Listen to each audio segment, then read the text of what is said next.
नमस्कार, स्वागत है आप सभी का इस विशेष समाचार बुलेटिन में। मैं हूं निखिल सिंह और मेरे साथ है मेरी सहयोगी मनीषा। और आइए शुरुआत करते हैं हेडलाइंस के साथ।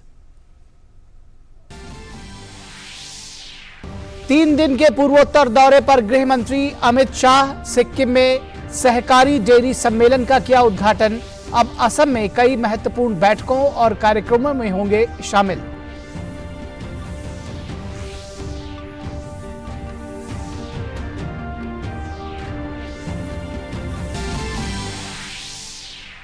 पाकिस्तान की जेलों में कैद भारतीयों की मौत पर विदेश मंत्रालय ने जताई चिंता।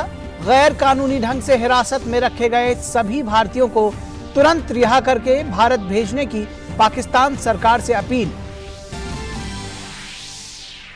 वाराणसी के ज्ञानवापी मामले में कथित शिवलिंग की कार्बन डेटिंग पर फैसला टला।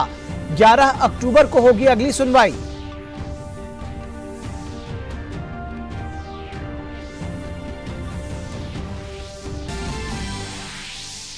दिल्ली सरकार की शराब नीति में भ्रष्टाचार से जुड़े मामले में प्रवर्तन निदेशालय ने की छापेमारी। 35 से ज्यादा जगहों पर ईडी का सर्च ऑपरेशन।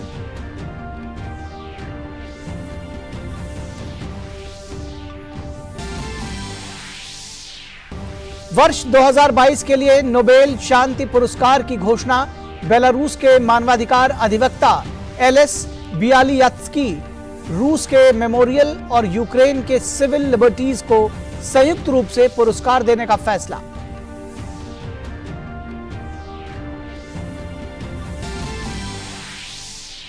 और स्टार फुटबॉलर लियोनेल मेसी ने किया संन्यास का ऐलान। कहा, इस साल कतर में होने वाला फीफा विश्व कप होगा उनका आखिरी वर्ल्ड कप।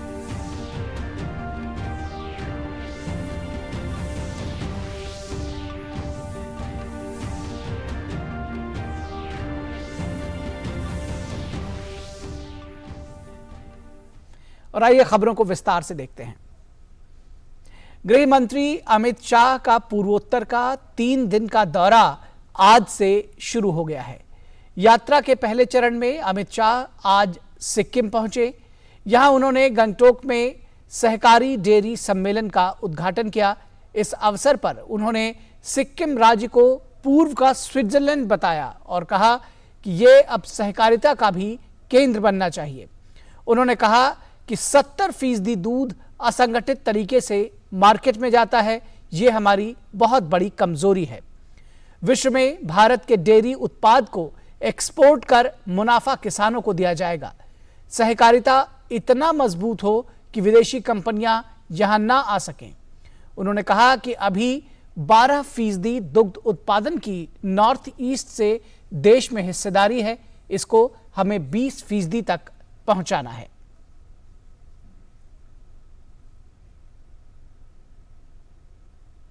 सिक्किम के बाद गृह मंत्री अमित शाह असम पहुंचे। यहां वो रविवार शाम तक रहेंगे। उनके साथ बीजेपी अध्यक्ष जेपी नड्डा भी हैं। गुवाहाटी में असम के मुख्यमंत्री हिमंत बिस्वा शर्मा ने उनका स्वागत किया। गुवाहाटी में लगातार कई बड़ी बैठकों में अमित शाह शामिल होंगे। इनमें से पार्टी की राज्य कोर कमेटी की बैठक भी है। इसके अलावा कल पार्टी अध्यक्ष जेपी नड्डा के साथ वो गुवाहाटी में बसठा चरियाली स्थित भाजपा के नए राज्य कार्यालय का उद्घाटन करेंगे। खानपाड़ा में पार्टी कार्यकर्ताओं की रैली को भी वो संबोधित करेंगे। इसके अलावा गृह मंत्री गुवाहाटी में पूर्वोत्तर परिषद की बैठक में भी शामिल होंगे।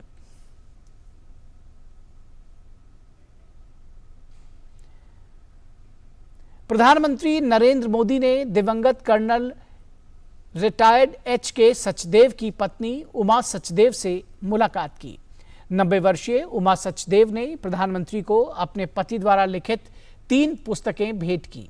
इनमें से 2 पुस्तकें गीता से संबंधित हैं, जबकि ब्लड एंड टीयर्स नामक तीसरी पुस्तक विभाजन की विभीषिका से जुड़े अनुभवों और दिवंगत एच.के. सचदेव के जीवन पर उसके प्रभाव के बारे में है।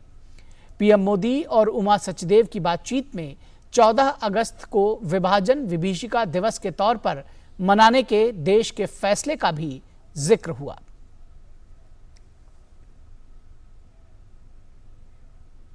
भारत ने पाकिस्तान में कैद के दौरान भारतीय कैदियों की मौत के बढ़ते मामलों पर चिंता व्यक्त की है। विदेश मंत्रालय के प्रवक्ता अरिंदम बागची ने मीडिया से बात करते हुए कहा कि भारतीय कैदियों की पाकिस्तान में कैद के दौरान मृत्यु के बढ़ते मामला चिंता के विषय हैं।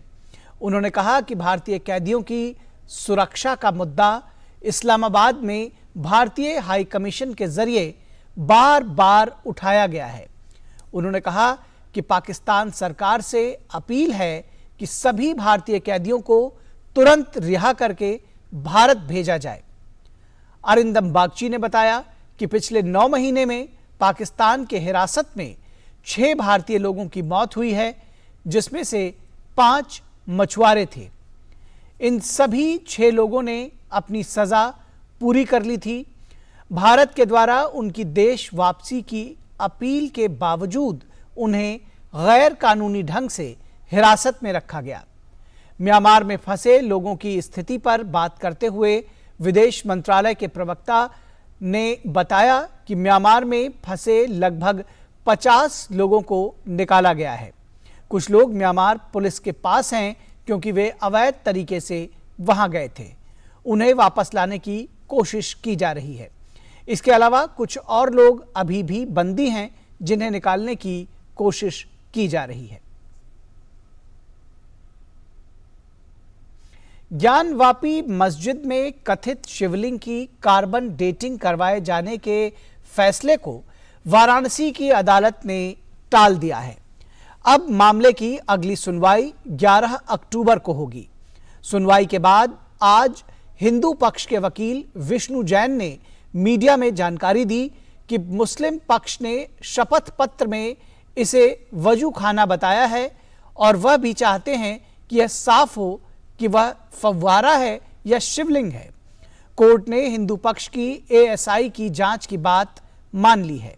4 महिला याचिकाकर्ताओं ने बनारस के जिला जज की अदालत में सील किए गए वजूखाने की कार्बन डेटिंग करने की मांग की थी। वैज्ञानिक जांच के जरिए याचिकाकर्ता ये पता करना चाहते हैं कि कथित शिवलिंग कितना लंबा, कितना चौड़ा और कितना अंदर तक है। उनका कहना है कि इस जांच के बाद ये साफ हो जाएगा कि यह फव्वारा नहीं, शिवलिंग है। इसी साल मई के महीने में ज्ञानवापी मस्जिद का सर्वे हुआ था, जिसके बाद हिंदू पक्ष ने दावा किया था कि मस्जिद के वजूखाने के बीचों बीच एक शिवलिंग बरामद हुआ है। इसके बाद एक निचली अदालत ने उसे सील करने के आदेश दिए थे। दिल्ली के शराब घोटाला मामले में प्रवर्तन निदेशालय ने आज फिर एक बार छापेमारी की कार्रवाई की। दिल्ली, पंजाब और आंध्र प्रदेश में छापेमारी के दौरान कई अहम दस्तावेज मिलने की जानकारी है। शराब घोटाला मामले में इन राज्यों में करीब 35 जगहों पर छापेमारी की गई। अभी तक इस मामले में शराब कारोबारी समीर महेंद्रू और आम आदमी पार्टी के संचार प्रभारी विजय नायर को गिरफ्तार किया जा चुका है। शराब घोटाला केस में 17 अगस्त को एफआईआर दर्ज की गई थी। सीबीआई के मुताबिक नायर ने नई आबकारी नीति बनाने और शराब की सप्लाई और बिक्री को चंद कंपनियों तक सीमित करने की धांधली में अहम भूमिका निभाई थी। इस सिलसिले में दिल्ली के डिप्टी सीएम मनीष सिसोदिया के घर पर भी छापेमारी की जा चुकी है। एक तरफ ईडी की छापेमारी तो दूसरी तरफ बीजेपी का लगातार केजरीवाल सरकार पर हमला। आज फिर एक बार भाजपा प्रवक्ता गौरव भाटिया ने दिल्ली के मुख्यमंत्री अरविंद केजरीवाल और उनके मंत्रियों पर हिंदुओं की भावनाओं को आहत करने का आरोप लगाया। उन्होंने कहा कि आम आदमी पार्टी के मंत्री ने जो वक्तव्य दिया है वो न केवल हिंदुओं की भावनाओं को आहत किया है, बल्कि राष्ट्र की अखंडता पर भी एक गहरा प्रहार किया है। और यहां रुकेंगे एक ब्रेक के लिए। देखते रहिए डीडी न्यूज। डर अब है किस बात का, जब है साथ में नंबर 1 आयशर 551 एक जानदार शानदार 5 स्टार सीरीज ट्रैक्टर जो आपको हमेशा दे शुभ लाभ। ब्रेक के बाद एक बार फिर आप सभी का स्वागत है। कांग्रेस की कर्नाटक इकाई के अध्यक्ष डीके शिवकुमार नेशनल हेराल्ड से जुड़े कथित धन शोधन मामले में पूछताछ के लिए आज दिल्ली में प्रवर्तन निदेशालय के सामने पेश हुए। शिवकुमार ने ईडी से 21 अक्टूबर तक पेशी से छूट देने का अनुरोध किया था, लेकिन ईडी ने उनके अनुरोध को खारिज कर दिया था। ईडी ने शिवकुमार और उनके भाई एवं सांसद डीके सुरेश को भी कांग्रेस पार्टी के स्वामित्व वाले नेशनल हेराल्ड समाचार पत्र से जुड़े कथित धन शोधन मामले में जारी जांच के सिलसिले में पूछताछ के लिए तलब किया है। मुंबई नारकोटिक्स कंट्रोल ब्यूरो ने एक बार फिर बड़ी कामयाबी हासिल की है। ब्यूरो ने गुजरात के जामनगर और मुंबई के एक गोदाम से 120 करोड़ रुपए मूल्य की 60 किलोग्राम मादक दवा मेफेड्रोन जब्त की है। एनसीबी ने इस मादक पदार्थ के तस्कर गिरोह का पर्दाफाश कर सरगना समेत 6 लोगों को गिरफ्तार किया है। जामनगर में गिरफ्तारी 2 में से एक आरोपी की पहचान सोहेल गफ्फार के रूप में की गई है, जो 2016 से 2018 के बीच एयर इंडिया का पायलट रह चुका है। अंतर्राष्ट्रीय बाजार में इस मेफेड्रोन की कीमत करीब 120 करोड़ रुपए है।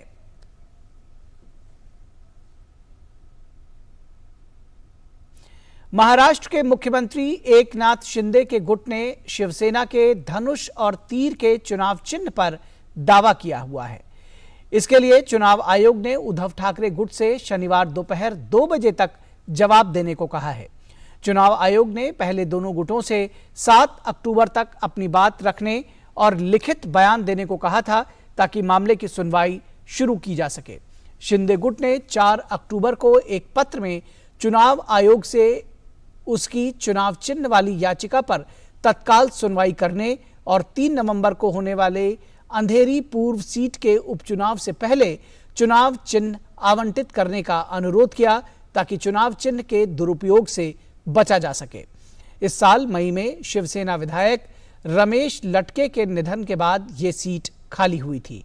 शिंदे गुट ने शिवसेना का चुनाव निशान धनुष बाण को उनको दिए जाने की मांग की है।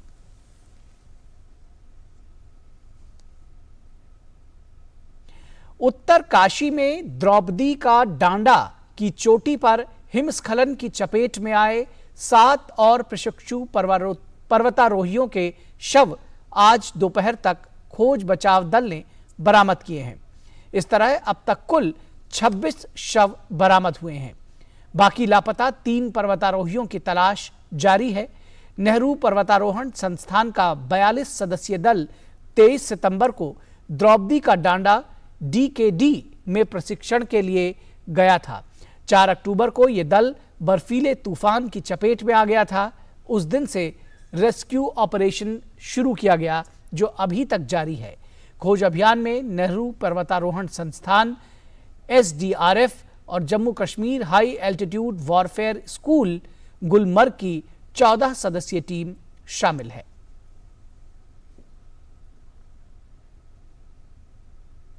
दिल्ली उच्च न्यायालय ने भाजपा सांसद निशिकांत दुबे की याचिका पर झारखंड मुक्ति मोर्चा के नेता शिबू सोरेन को नोटिस जारी किया है। याचिका में सोरेन के खिलाफ आय से अधिक संपत्ति के मामले में लोकपाल में सुनवाई पर रोक के हाईकोर्ट के पूर्ववर्ती आदेश को चुनौती दी गई है। ध्यान रहे कि 11 सितंबर को दिल्ली हाईकोर्ट ने सोरेन के खिलाफ लोकपाल के समक्ष कार्रवाई पर रोक लगा दी थी। शिबू सोरेन ने अधिकार क्षेत्र के आधार पर इस मामले में सीबीआई को प्रारंभिक जांच कार्यवाही और आदेश को चुनौती दी है।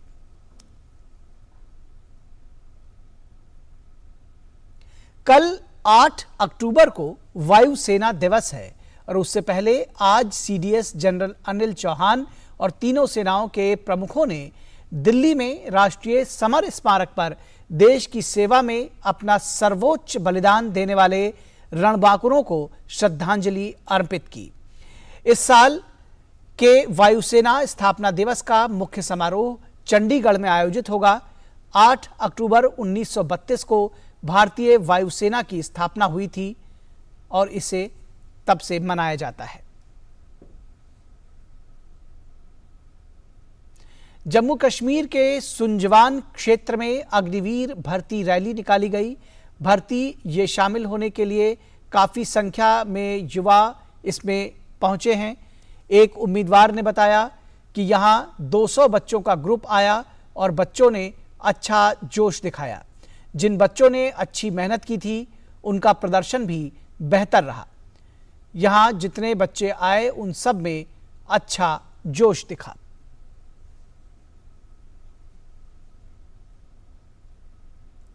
वर्ष 2022 के लिए नोबेल शांति पुरस्कार की घोषणा कर दी गई है।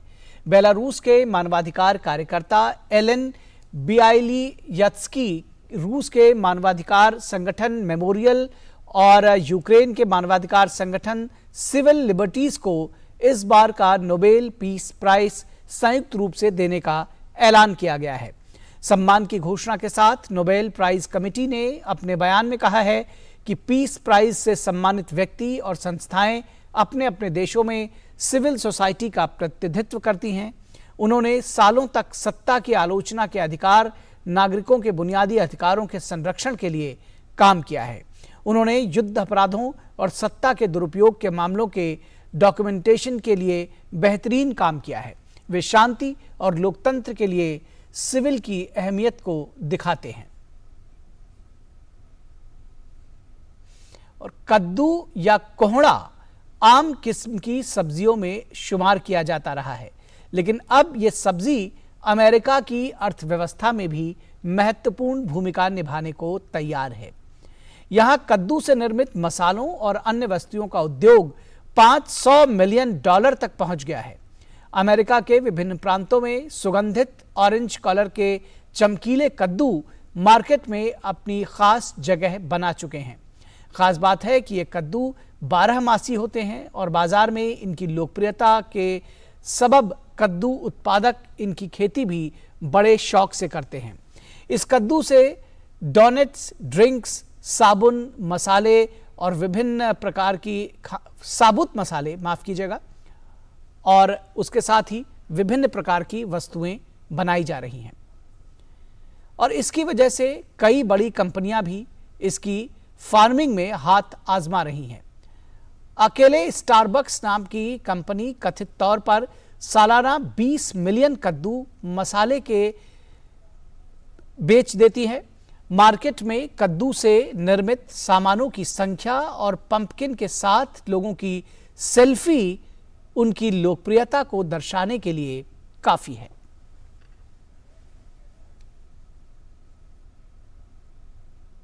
और यहां रुकेंगे एक ब्रेक के लिए। आप देखते रहिए डीडी न्यूज।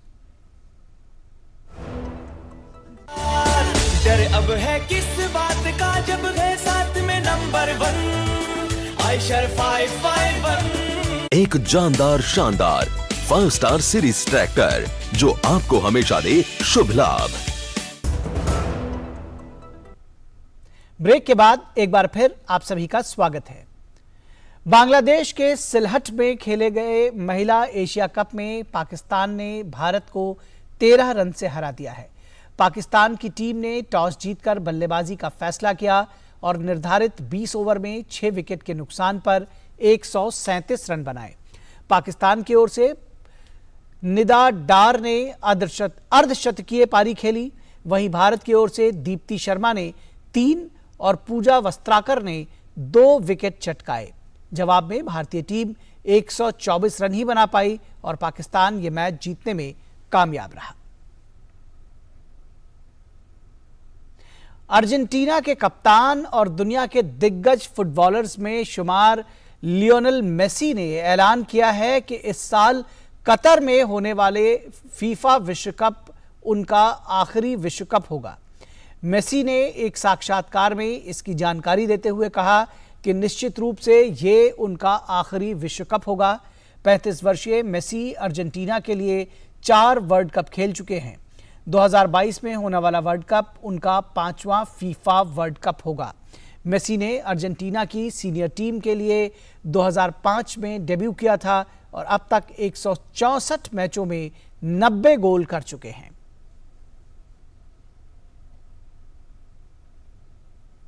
अधिक ऊंचाई से समुद्र में छलांग लगाना कोई आसान नहीं, लेकिन ऑस्ट्रेलिया की 31 वर्षीय रियानान इंफलैंड के लिए ये बाएं हाथ का खेल है। Rhiannan Red Bull cliff diving world series की 6 बार की चैंपियन है। उन्होंने नवीनतम श्रृंखला जीत का जश्न भी कुछ इस अंदाज में मनाया कि चर्चा का विषय बन गई। रियानान इंफलैंड ने सिडनी ओपेरा हाउस के पास सिडनी हार्बर में एक हेलीकॉप्टर से समुद्र में छलांग लगाई और समुद्र के अंदर 20 मीटर गोता लगाकर लोगों को एक बार फिर हैरत में डाल दिया। वैसे 15 अक्टूबर को वर्ल्ड सीरीज के फाइनल को लेकर वो काफी उत्साहित हैं, क्योंकि इसके बाद इंफलैंड होम टाउन में एक भव्य कार्यक्रम होगा जिसमें सार्वजनिक तौर पर उनकी ताजपोशी की जाएगी। गुजरात में चल रहे 36वें राष्ट्रीय खेलों में मध्य प्रदेश की महिला हॉकी टीम ने सेमीफाइनल में जगह बनाई है।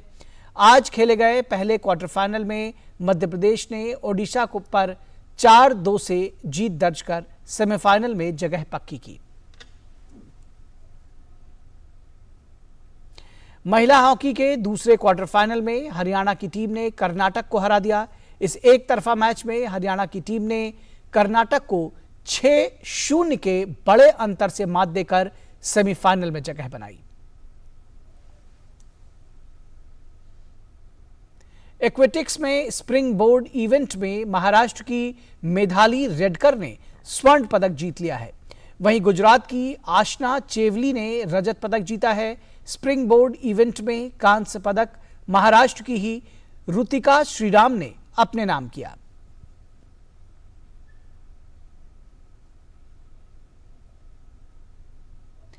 अखिल भारतीय फुटबॉल महासंघ अगले साल की शुरुआत में सऊदी अरब में संतोष ट्रॉफी राष्ट्रीय चैंपियनशिप के नॉकआउट चरण आयोजित करने की योजना बना रहा है। इसके लिए FAIH के अध्यक्ष कल्याण चौबे और महासचिव शाजी प्रभाकरन ने गुरुवार को अपने सऊदी अरब समकक्षों के साथ फरवरी 2023 में सऊदी अरब में संतोष ट्रॉफी के अंतिम चरण के मुकाबले आयोजित करवाने को लेकर एक समझौता ज्ञापन पर हस्ताक्षर किया। AIFH का लक्ष्य भारतीय फुटबॉल के लिए एक नया मंच तैयार करना और इसे पूरी दुनिया में भारतीय प्रशंसकों के बीच फैलाना है।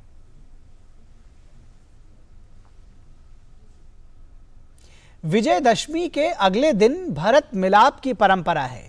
इस दिन भगवान श्री राम 14 वर्ष के वनवास के बाद अयोध्या वापस आकर अपने छोटे भाई भरत से गले मिलते हैं। इस दृश्य में भाइयों के बीच प्रेम की पराकाष्ठा दिखाई देती है। उत्तर प्रदेश के मऊ में शाही कटरा मैदान में भी हिंदुओं के इस उत्सव को हर साल की तरह सांप्रदायिक सद्भाव के प्रतीक के तौर पर खूब धूमधाम के साथ मनाया गया। करीब 450 साल पहले मुगल काल में बेगम जहां आरा ने यहां इस भरत मिलाप उत्सव का आगाज किया था। उस वक्त श्री राम और रहीम दोनों को एक साथ पुकारने की परंपरा थी, जो आज भी बरकरार है। इस बार भी एक तरफ शाही मस्जिद से अजान हुई तो दूसरी ओर हर हर महादेव और जय श्री राम के जयकारे गूंजे। पूरी रात हजारों की संख्या में जुटे लोग उस पल का बेसब्री से इंतजार करते हैं जब सुबह प्रभु राम और भरत का मिलाप होता है।